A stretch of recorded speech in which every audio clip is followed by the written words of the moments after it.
Hi, I'm Isaac Young. And I'm Spencer Beery. And we're youth leaders with Prism Youth Community based in Bloomington. These are some statistics both nationally and locally here in Indiana about queer youth.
Well, those were some pretty depressing statistics.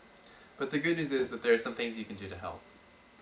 Everyone's coming out experience is different. Everyone comes out at their own speed, and it's important to not out them. It's also important not to bury them in questions. It is natural to be curious, but you must respect them because they may not want to share all the details. Don't use a person's sexual orientation, their identity, or their expression as a joke. Even just saying that's so gay can be harmful to somebody in a way that you may not understand. Keep in mind that there are LGBTQ people around you, and do not be a passive observer. If someone says something you know is offensive, don't be afraid to correct them. We should try to honor people where they are and how they identify. Please try not to force a label onto somebody. They may be transitioning or figuring things out. So whatever they say they are, they are. How someone expresses themselves, especially in terms of masculinity and femininity, has nothing to do with their sexual orientation, who they're attracted to or not attracted to, nor do either of those things have to do with their gender identity. You know, woman, man, something other than woman and man, a combination, or something else entirely. And none of those things necessarily have to do with the sex found on someone's birth certificate. Gender is not binary. There's a spectrum. The gender binary is hurtful. When you have to choose between bathrooms, or go to a department store and see the different sections, or choose between gym classes at school. Pronouns of presentation are not indicative of gender. Just because someone uses she, her pronouns, or presents feminine, that does not mean that they are female. Gender and biological sex are completely different things. Both gender and sexuality exist on a spectrum, not a binary. Some people are not just male or female, and some people are not just gay or straight. Please, please, use someone's preferred gender pronouns.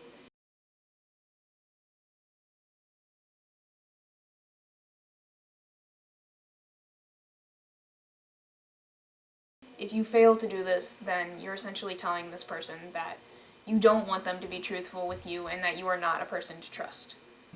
Just because you haven't heard of it doesn't mean it doesn't exist. People who are asexual, aromantic, genderqueer, or non-binary are very real, and they deserve respect. So please, take the time to acknowledge people's decisions and respect them.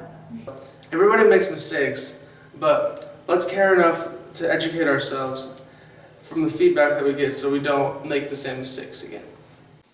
Bottom line, honor everyone for the unique and awesome person that they are.